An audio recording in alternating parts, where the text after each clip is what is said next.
Being the eldest son means you get everything, right?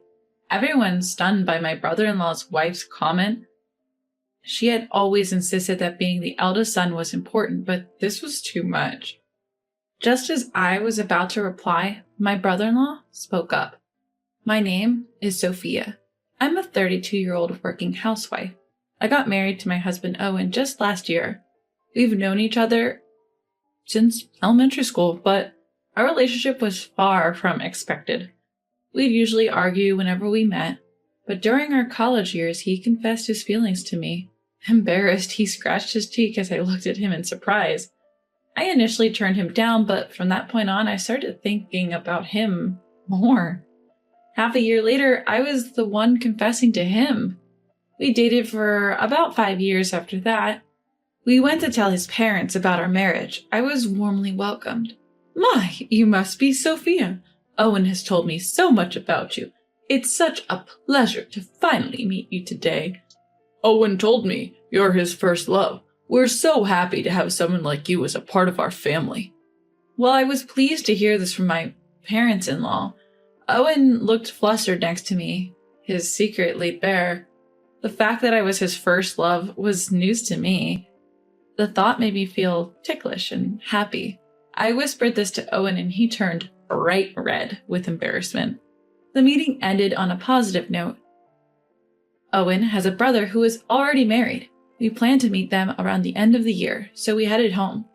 A few days later, while we were looking for our new home after the wedding, Owen's phone rang. It was from my mother-in-law. Your dad's been in a car accident. He's in the hospital with a leg injury. The doctor says there might be lasting effects. Can you come? Hearing this, Owen and I rushed to the hospital. Mother-in-law was sitting alone on a chair in the hallway. Mom, how's Dad? What's this about lasting effects? Owen, and you too, Sophia, thank you for coming. Your father apparently shielded a child who ran into the street and was hit by a motorcycle. I hugged my trembling mother-in-law, not knowing what else to do. Shortly after, the doctor emerged from the treatment room. His life isn't in danger, but he broke his femur. Given his age, even with rehab, we can't guarantee he'll be able to walk again. You should prepare yourselves for that possibility. We were all at a loss for words. My father-in-law is an active man. Even in his 60s, he's passionate about his hobbies, playing basketball, volleyball, and skiing. The thought of him unable to do any of this was devastating. My mother-in-law looked completely disheartened. However, when my father-in-law woke up, he was different. When we told him about his leg, he just laughed it off. If my legs help save a child, then it's all worth it. I might not lose the ability to walk completely. Even if I do, I'll face it then. I can still compete in a wheelchair, you know. I'm just glad to be alive. I swear, you're one of a kind, but you're right, it's a blessing you're alive. My mother-in-law's face softened, filling the hospital room with laughter. Just then, the door swung open and a flamboyantly dressed woman walked in. Behind her, a man with 3 children in tow also entered the room. Seeing my father-in-law, the man sighed in relief. Dad, I'm glad you're okay, but at your age, you should be more careful. Oh, Benjamin, you came, and you brought Emily too, thank you. The man called Benjamin was my brother-in-law. My husband resembles my mother-in-law, but my brother-in-law looks more like his father. When he noticed us, he nodded and introduced his children. You must be Sophia, right? Thanks for marrying my little brother. I'm his older brother, Benjamin. This is my wife, Emily, and these are our kids. Say hi, everyone. The children greeted us one by one. I returned their greeting, and the atmosphere in the room turned pleasant, except for one person, who looked unhappy. Emily, my sister-in-law. I'm glad you're safe, father-in-law, but you can't use your leg anymore, right? We can't take care of you. We have kids, so living together is out of question. You're not going to impose on us just because he's your eldest son, are you? Nervously fidgeting with her freshly painted bright red nails, my sister-in-law, Emily, casually dropped her bombshell. The room's relaxed atmosphere instantly charged with tension. Look, Emily, don't worry about it. I have no plans to live with you guys. I'm doing fine, and we will go to a facility when the time comes. But wait, won't they charge us for that? Because, we're the oldest son's family. We also have the kids' education to think about, right, Benjamin? At Emily's rude comment, even my brother-in-law Benjamin seemed at a loss, nodding uncomfortably. My mother-in-law was visibly shaking with anger. I glanced at my husband and then spoke up. Hi, Emily. Nice to meet you. I'm Sophia, Owen's wife. Let me handle the situation with my mother-in-law. I mostly work from home, so if she stays with us, caregiving won't be an issue. We won't charge you just because you're the oldest son's family. Oh, really? That is such a relief. Nice to meet you. Seeming satisfied, Emily announced it was time for her salon appointment and left. All right, we should get going too. Sophia, please take care of Dad for us. Benjamin left the hospital room, taking the kids with him to follow Emily. What's the deal with Emily? She's unbelievably rude. Yeah, she just showed up about 10 years ago, already pregnant, and my brother married her shortly after. Even my in-laws didn't seem to know how Benjamin and Emily met or started dating. After they got married, they lived close to the family home. They'd drop their kids off and go out. But whenever they were asked for a favor, Emily always refused, complaining about them being the oldest son's family. But when it suited her, she emphasized that point. Mother-in-law, father-in-law, I wasn't speaking on impulse earlier. Owen and I discussed this on the way to the hospital. Right, Owen? Exactly. Sophia suggested it. We haven't settled on a place yet, and a house next door just went on the market. We're thinking of buying it and building a home that accommodates both families. It'll be accessible for you, and we'll cover the costs. Both my mother-in-law and father-in-law were delighted with our proposal. We quickly moved to secure the land. Luckily, both of us have stable incomes, so we passed the financial check easily. Soon after, we began plans to demolish the existing home and build a new two-family house. I suggested a design where we share the kitchen and water facilities. However, mother-in-law had some reservations. If we do that, selling the house later could be a hassle, or so I've heard. When we're gone, you won't need both parts of the house, right? It's better to have the option to rent it out. Also, we'll contribute financially, half of the down payment and half of the remaining mortgage. Put it under both Owen and Sophia's names. Owen will inherit it after us anyway, so it makes sense to keep it in both names. That way it won't be a part of any inheritance issues. Grateful for mother-in-law's thoughtfulness, we decided to build a fully separate duplex. While it was under construction, we stayed in an accessible condo.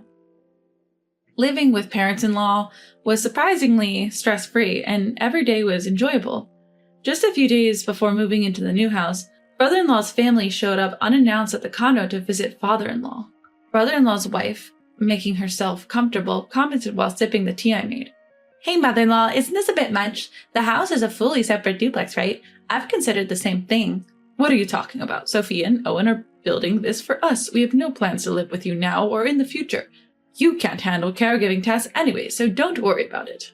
Mother-in-law's explanation didn't seem to satisfy brother-in-law's wife. Not hiding her dissatisfaction, brother-in-law's wife started voicing her thoughts. Look, in the end, Benjamin will inherit the family home, right?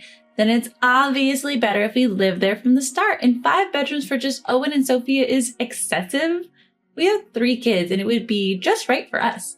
Our current place is too cramped, so it'd be a big help, right? So we'll take the left side, and mother-in-law can have the right side.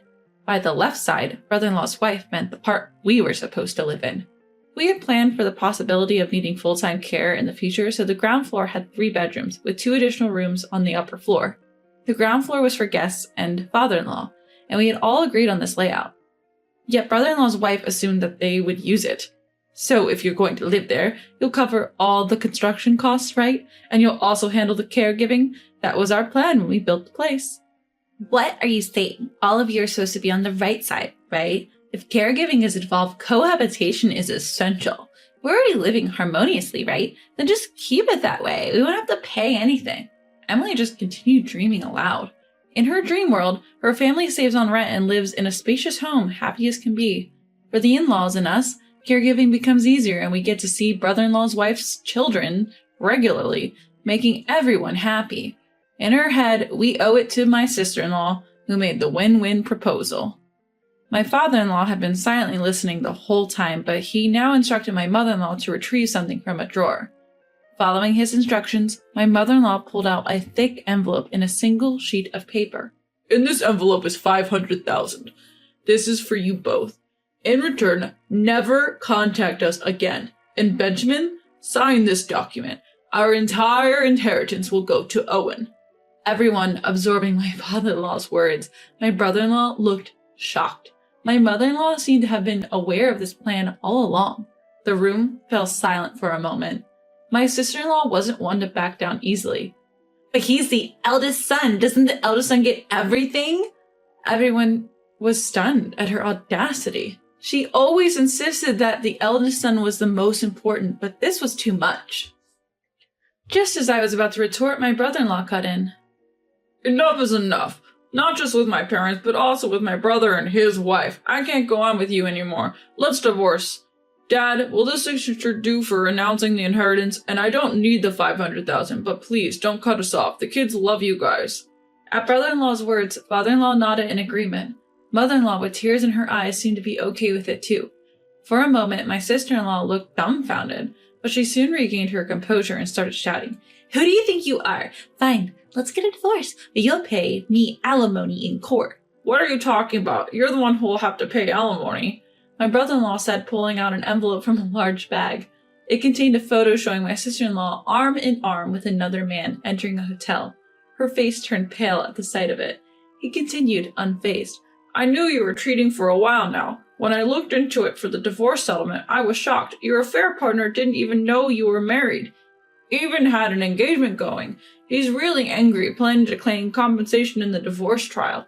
What, you told him? You're ruining my new start. What? Everyone just enjoys bullying me? I won't forgive ruining my engagement. Facing his wife's sudden anger, brother-in-law handed her the divorce papers. If you give me custody and our savings, I don't need alimony or child support. I'm sick of your cheating and your spending. Please just divorce me. If you're that desperate for a divorce, fine, but don't come crawling back to apologize later. Live with your regret.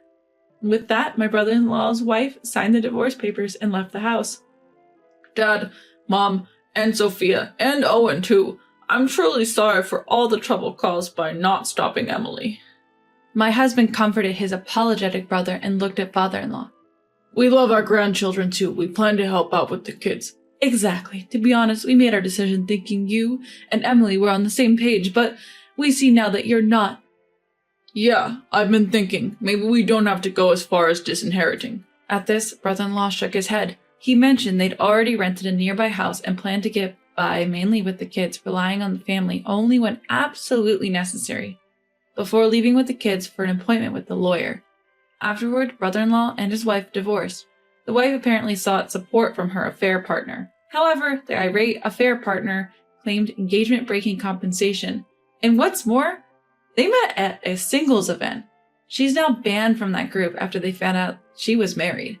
Her strict family has disowned her for what she did. She came to plead with brother-in-law one more time. But the parents-in-law refused to tell her where he moved. Deflated, she trudged back home alone. My brother-in-law is doing well, starting anew with his kids. It turns out his wife wasn't much of a homemaker, but he and the kids have been managing the household just fine on their own. His kids are extremely well-mannered and responsible, and they're doing their best to support their busy dad. When they visit my husband's parents, they make it a point to stop by our place, and we've started cooking together. Lately, they even started calling me sister. As for my father-in-law, his post-surgery recovery is going remarkably well, and his rehab is right on track. He's regaining his ability to walk, and the doctors are surprised at his rapid recovery. My mother-in-law mentioned they're not planning on living with us for now, to which I replied, that's too bad. On my end, a year after we moved, I found out I'm pregnant. It's still early days, but when we told my husband and in-laws, they shed tears of joy. Since we had to postpone my father-in-law's get-well-soon party due to the move, we decided to combine it with a baby celebration. It might be a bit early, but their happiness makes me happy, so why not? My husband recently got promoted and received a pay raise. I'm mostly working from home and plan to work as much as possible before the baby comes. Because of this, we've made good progress on our mortgage payments. Truth be told, I'm actually looking forward to living with my in-laws in the future. When I shared this with my mother-in-law, she got teary-eyed and thanked me, which made me a bit bashful. We're all looking forward to welcoming this new life into our family, and I can't wait for all the joy and liveliness the future holds for us.